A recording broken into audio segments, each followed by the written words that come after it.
পাত্রের কসম কে খাইতেছে? আল্লাহ। এটার কসম খান কেন? আমরা দুই জিনিসের কদর ছেড়া দিছি। কি কদর ছেড়া দিছি? মূল্যায়ন ছেড়া দিছি। আমরা যে মুসলমান, ইসলামের কদর আমাদের ভিতর থেকে বাহির হয়ে গেছে, শুধু নামটা রয়ে গেছে। কি কি কি রয়ে গেছে? যেরকম দোলাই খাল নামটা রয়ে গেছে, খাল নাই। মতি ঝিল নাম রয়ে গেছে, ঝিল। দান মন্ডি শুধু নাম রয়ে গেছে, বাজার। বাঙ্গা নাম রয়ে গেছে, কিন্তু চৌরাস্তায় গেলে আমেরিকা ফেল। নাম আছে কিন্তু জিনিস। আমাদেরও শুধু নাম আছে, ইসলামের কদর নাই আমাদের ভিতরে। ইসলামের কদর যদি থাকতো তাহলে আমার যুবক নেটে দেখা চুল কাটতো কেন? বলুক যুবকরা আমাকে, ওদের পায়ে হাত দেই, ওরা বলুক রাগ না হয়া, ওরা চুল নেটে দেখা কাটে কেন? ওদের সব ডিজাইন নেটের থেকে নেওয়া, ওদের পোশাক নেটের থেকে নেওয়া, ওদের প্যান্ট নেটের থেকে নেওয়া, ওদের জুতা নেটের থেকে নেওয়া। আজকাল আমার সমাজের সব নারী পুরুষ যুবক যুবতী সবার চয়েস এখন নেটের ভিতরে, ঠিক না? ইসলাম কি মুসলমানকে চুল কাটার চয়েস দেয় না? ডিজাইন দেয় না? পোশাকের ডিজাইন দেয় না? না দেয় না? হ্যাঁ, তাহলে বোঝা গেল ইসলামের কদর নেই, কদর নাই।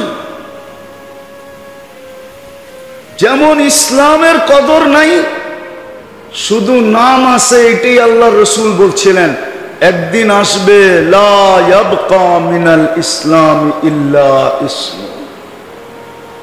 নাম থাকবে ইসলাম থাকবে না।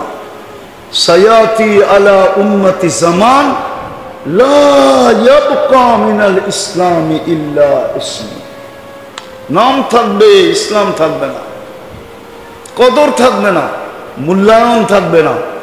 মূল্যায়ন যদি থাকতো তাহলে আমি প্রথমেই বলছিলাম যে ডেলি ঈদ হইতো, ডেলি ঈদ। ও খুশিতে আত্মহারা হইতো ডেলি, উঠাই বলতো আলহামদুলিল্লাহিল্লাযী হাদানি ওয়া জাআলানি মিনাল মুসলিমিন। প্রশংসা ওই আল্লাহ যে আমাকে হেদায়েত দিছে, প্রশংসা ওই আল্লাহ যে আমাকে মুসলমানের ঘরে অস্তিত্ব দিছে। ও প্রতিদিন ঈদ করতো, ঈদ খুশিতে, যে একদিন না একদিন তো আমি দোজখ থেকে বাহির হবই হব।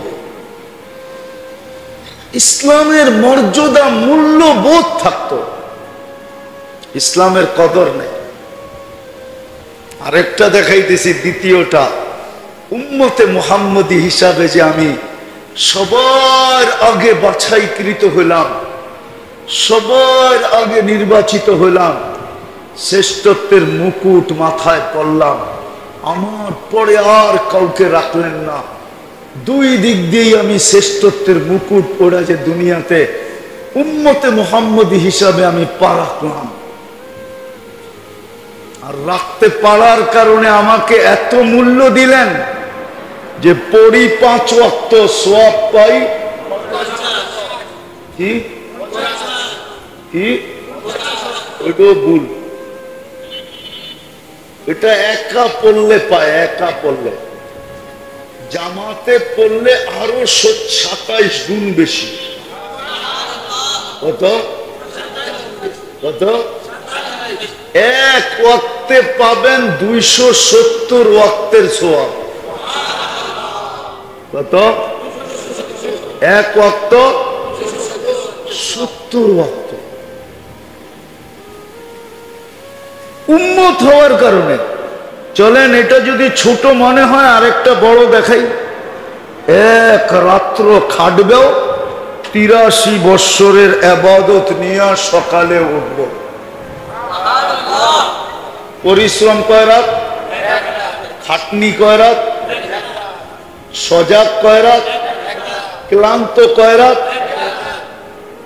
সওয়াব কতদিন? 83 বছর। এটাও কম। এটারে আমি 83,000 বললেও ভুল হবে না। কি কত? 83,000 লাখ বললেও ভুল হবে না। কেন আল্লাহ খায়ের বলছে আগে, খায়ের খায়রুম মিন আলফি শাহর। আর খায়ের ব্যাপারে আল্লাহ নিজে বলছে ওয়ালি খায়রি লা নিহায়া, আমার খায়ের কোনো সীমা রেখা নাই। তাইলে 1000 মাসের চেয়েও উত্তম কোন? উত্তম যেটার কোনো সীমা রেখা, সীমা রেখা। তো লাখেরও তো সীমা আছে, কোটিরও তো সীমা আছে, ঠিক না? আমি কোটি বছর বললেও ভুল হবে না। আমি ওলামাদেরকে বুঝ দিয়া দিতে পারবো। এটাকে বলে ওলামারা তোলাবারা বুঝা নাও তাসালসুলের মাসলা। তাসালসুল, তাসালসুল বুঝো? 83 বছরের ভিতরে আবার 83টা লাইলাতুল কদর আছে, ওইটার ভিতরে আবার 83টা লাইলাতুল কদর আছে। এরকম চলতেই থাকবে, চলতেই থাকবে, চলতেই থাকবে, চলতেই থাকবে। কোথায় যে শেষ হবে আল্লাহ ছাড়া কেউ জানে না। এটার নাম হলো তাসালসুল, খায়ের। ওই উম্মত হওয়ার কোনো মূল্য আমাদের কাছে নাই।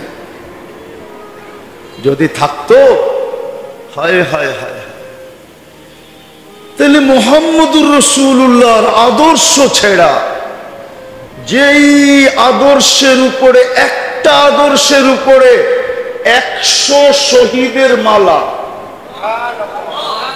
কয় আদর্শের উপরে? কয়টা?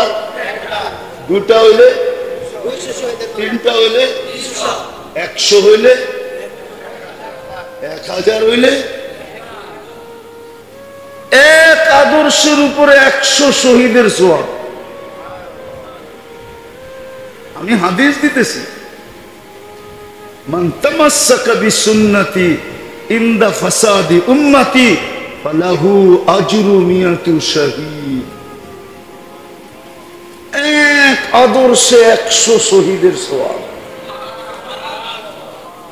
যার আদর্শের উপরে মাগফিরাতের গ্যারান্টি, ইয়াগফির লাকুম যুনুবাকুম ইন কুনতুম তুহিব্বুনাল্লাহ ফাত্তাবিউনি ইউহিব্বুকুমুল্লাহ। শুধু আল্লাহর ভালোবাসা না, ওয়া ইয়াগফির লাকুম যুনুবাকুম, গুনাহ মাফ হওয়ার গ্যারান্টি। আজকে ওই রাসূলের আদর্শ আমাদের জীবনে কোথায় বলেন? ওটার কদর কোথায়? কদর, কদর নাই আমাদের কাছে, মূল্যায়ন নাই। যদি থাকতো, যদি থাকতো, তাহলে এই মাসে কোনো মুসলমান গুনাহ করতো না। আল্লাহ তো এই উম্মতকে বলছিল 4 মাসে গুনাহ করো না। ফালা তাযালিমু ফীহিন্না আনফুসাকুম ইন্না ইদ্দাতাশ শুহুর ইনদাল্লাহি 12 শাহরা।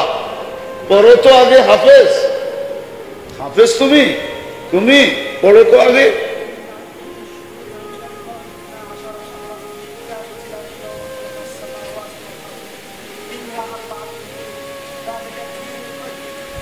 তারপরে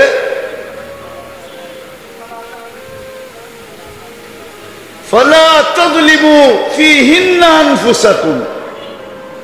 আল্লাহ বলতেছে 4 মাস তোমাদের কাছে, হায় আল্লাহর জন্য তো এই শব্দ ব্যবহার করতে পারি না, যদি পারতাম তো রব্বে কাবার কসমে শব্দ ব্যবহার করে দিতাম।